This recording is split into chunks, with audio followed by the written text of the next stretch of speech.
So you understood dropout, right? No, I did not. Okay. So let me do some annotation here. See, this is my neural network. This is my neurons. This is my output.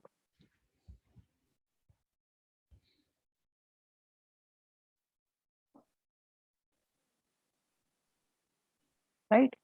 So when I say dropout is equals to 0.5, that means, or dropout 0.5, that means 50% of neuron from this neural network, I will switch off.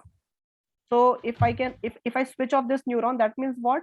Now there is no longer connection exist between this neuron, this neuron, this neuron, and this neuron. Right. Now just think that there's no neuron here. So what will happen? All the connection will pass through this particular neuron.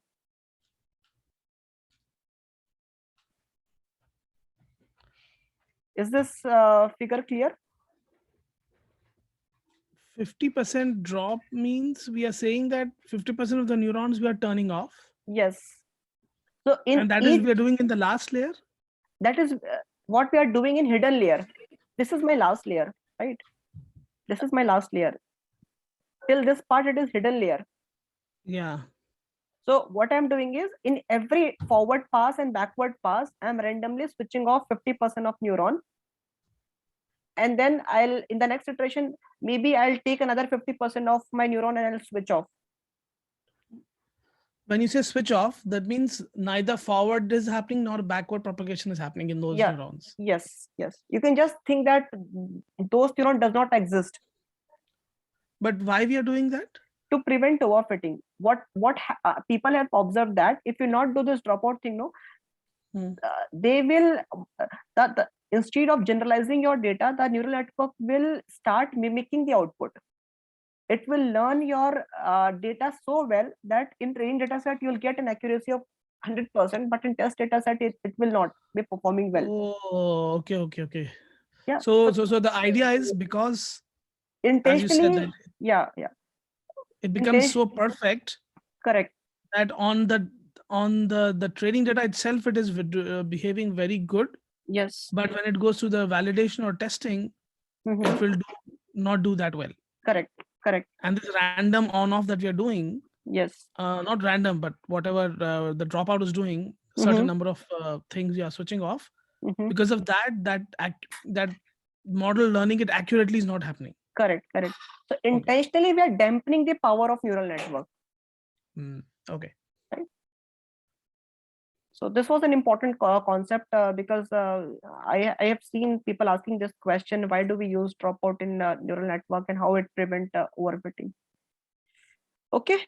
So after this, the last layer is my output layer where I'm just putting my activation functions. And also I told that in case of CNN, my last layer will be a dense layer, right? Feed forward network. Feed forward network is nothing but dense layer, right? So that's why you see here, I am not using convolution layer here. Rather, I'm using a dense layer. This is coming from the yesterday's theory class. Yeah, last we are using it as a feed forward one. Yep. That's why I have here mentioned dense. In rest all other places, you'll see that either separable convolution 2D or it's a convolution 2D. Okay. All right. So this is what giving me a layout of my architecture. Okay. Now, once my architecture is defined, I'm just passing all the input thing. What are the input thing for this particular functions? One is the number of classes. The other is the input dimension of my image. Okay. So I'm passing this thing to my this function, which is crafting the neural network. Now, a very powerful thing about this Keras is you can visualize your network also. Right? Ashutosh, so one question. After output, right, you're saying return keras.model. Yeah. What does that mean? Every function returns something, right? If you have written a function for 2 plus 2, ultimately what you want is you should get 4 out of it, right? So that is what this thing is doing. Once you have created this architecture, you want to return that architecture. to the object which is calling this function. No, that I got it. So, but here the return is Mhm. something, right? Keras dot model Yep. means what? So this model, this Keras model object is something which is containing the snapshot of your architecture, right? You see Architecture that, above. yes, whatever thing that we have defined here, right? You see, we started with Keras dot input. Everything, whatever we are creating, it is getting stacked in an object called model. Okay. So whatever, by this point, whatever things that we have created, that blueprint is stored in Keras model object. So now we are returning that object to the object which is calling this function. Okay, so okay, got it. So make model is what the function we had defined above. Yes. Okay. Right. Okay. And what is this 3 comma? 3 comma is the channel. So it's an RGB image, right? That's why. Yeah. So what it is doing is this image size is no doubt 180 cross 180, right? Yeah. After that, I'm adding a third component that is nothing but the channel size. The channel size is 3 because it's an RGB image. Yeah. Okay. And now you can visualize your layer. You can visualize your neural network, right? So if I'll just use keras.utils.plot, pass my model, this will give how my the snapshot of my architecture. Input one layer, input layer, that input layer, the dimension of image is this one. The output of this particular layer will have dimension this one. Then comes my first hidden layer. What operations I'm doing in that hidden layer? What will be the dimension of input for that layer? Output layer dimension. Everything you can see visually. Right. So this how complicated model we have created. You see it's a huge model, right? And ultimately you see that I'm using an output layer which is dense, right? Yeah. This is the real world scenario. This in real world scenario, this is the complexity of model we deal with.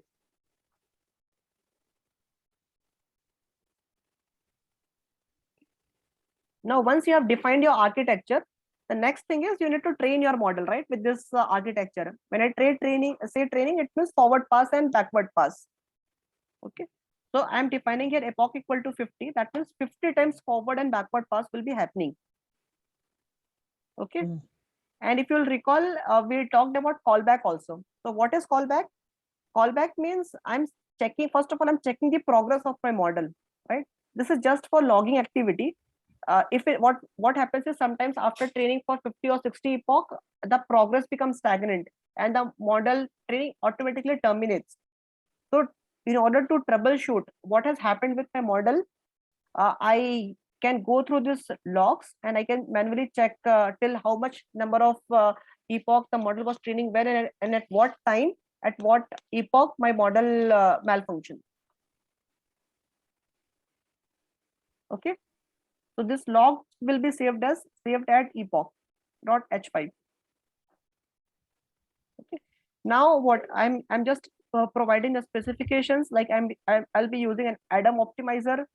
The loss function I'm specifying, since it is a classification problem, that's why binary cross entropy, and performance metric is accuracy. And then I'm fitting the model here. Okay, so if I'll run this one, the training process starts. Okay.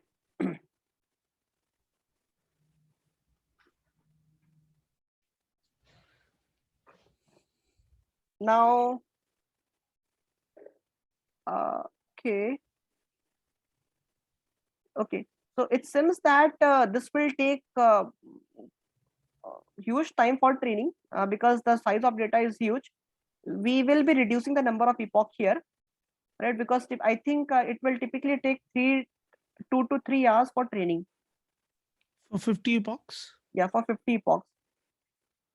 Right, because see, we are right now in epoch number 1, right? And one epoch, it will take roughly 3 minutes. So 50 epoch, 150 minutes. So 2 to 2.5 hours it will take. That's why what we're gonna do now is we will just train it for one epoch. Okay. Okay. Although just by training for one epoch will not going to give you any good accuracy, but we are more interested in learning the process, right? When you will run this thing, please run it for 50 epochs. You'll see that for 50 epochs, the accuracy in test data set will be 96%, around 96%. All right. So this 96% is shown because it was run for 50 epochs? Yes. Is this the output from the earlier run? Yes, this is the output from earlier run. Okay. Okay. But I have reduced the epoch to 1. That's why in my case, the accuracy you'll be seeing here will be very, very less compared to 96, because with just one epoch, we cannot train a model. And that one epoch is still running, right? Yes. So that's why we say that deep learning is a computationally expensive task. Though we are using GPU here, still it will take 2 to 2.5 hours to train your model. And this data size was 1 GB, right? Yes, Around 1 GB? yes. That's So it. I'm curious, Ashutosh, if for 1 GB it is taking this much time, Mhm. and in real world scenarios, the data must be a lot more bigger, right? Yes, so that's why people go for cluster computing and parallel computing. So right now what we are doing, it's not a cluster computing. If you run the same thing using some big data tool like PySpark or uh, Spark thing, this thing will take very small amount of time. Okay. Right? Okay. But I think in real case scenario also your data size will be typically in GBs. It won't be a situation where you are dealing with terabytes of data. In real case scenario also you can expect that roughly it will take 2 to 2.5 hours for training your model. So it will complete if it reaches till 586. Okay.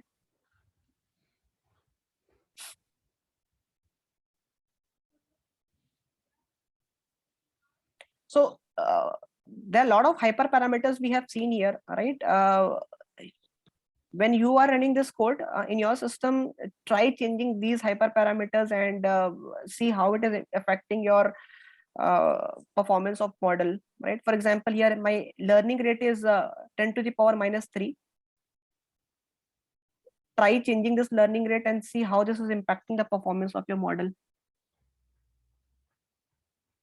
Okay. Okay. Okay, it's about to happen. By the way, you're also doing parallelly, right? No, I mean, I did start, but because we were concentrating so much on, like, what you were showing, so I did not. I would didn't say continue. just run in your notebook and keep it as it is for 50 epoch.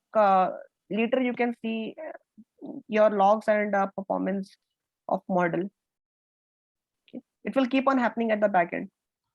And if I want to repeat it, then I can just close it and again restart, right? Yes, if you want to repeat it, either you can directly run all the cells cell by cell, or you can just here run time. You can here do restart and run all.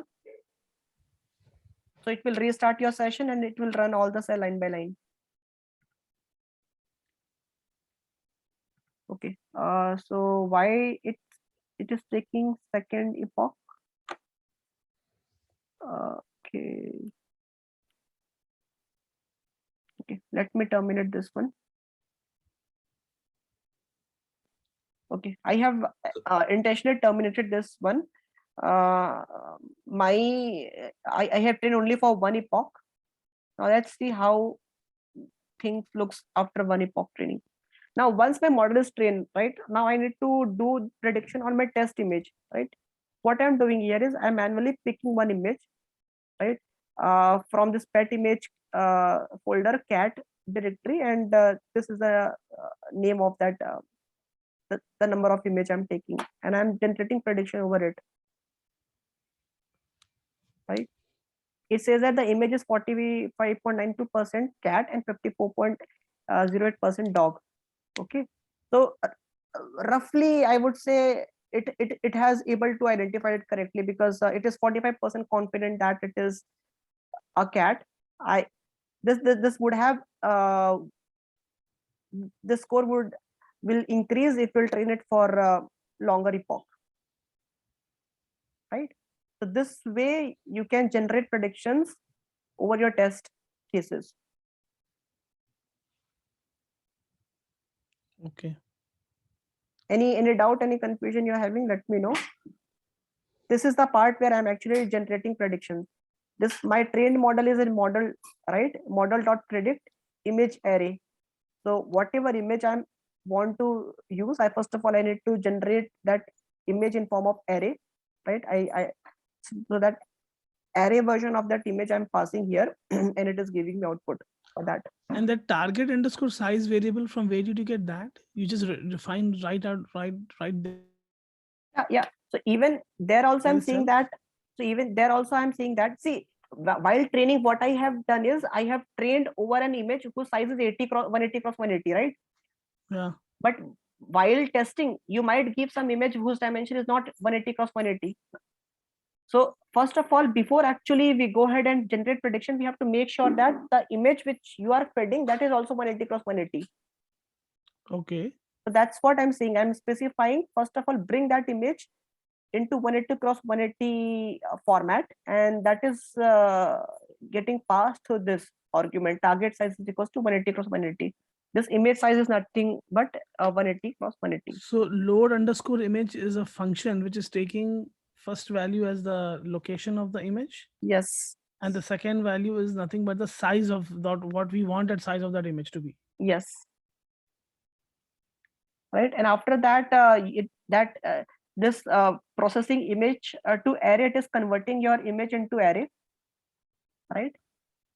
And that array we are passing to predict function.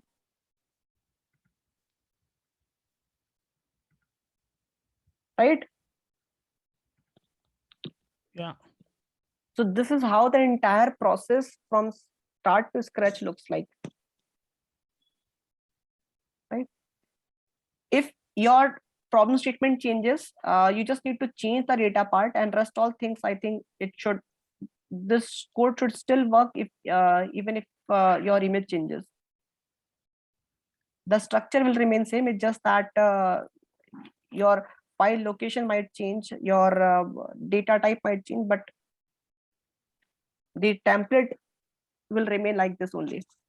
So Ashutosh, is this algorithm actually used in industry by people? Yes. So one of my project, in one of my project, my job was to identify train from images, the kind of train it is, whether it's a go train or via train. So my client was based out of Canada, and I wanted to identify whether that train, by looking at the image, I want to identify which train it is, whether it's a go train or via train. Go train or wire train? Yeah, so these are the names of two different kind of trains. Okay. Right. So my input will be the different images of train, and I have to identify which train it is. Right. So again, that was a binary classification problem. I just need to change the image, but rest all things will remain as it is. So similar kind of thing I used in my real project also. Okay. So I think yesterday you had a question, right? How would I decide which step I have to do after that? Yeah. So this is a standard template you can refer. You just need to play around with the hyperparameter. Hyperparameter means like running rate. Yeah, learning rate. Right? Yeah, you might put here some different loss functions, right?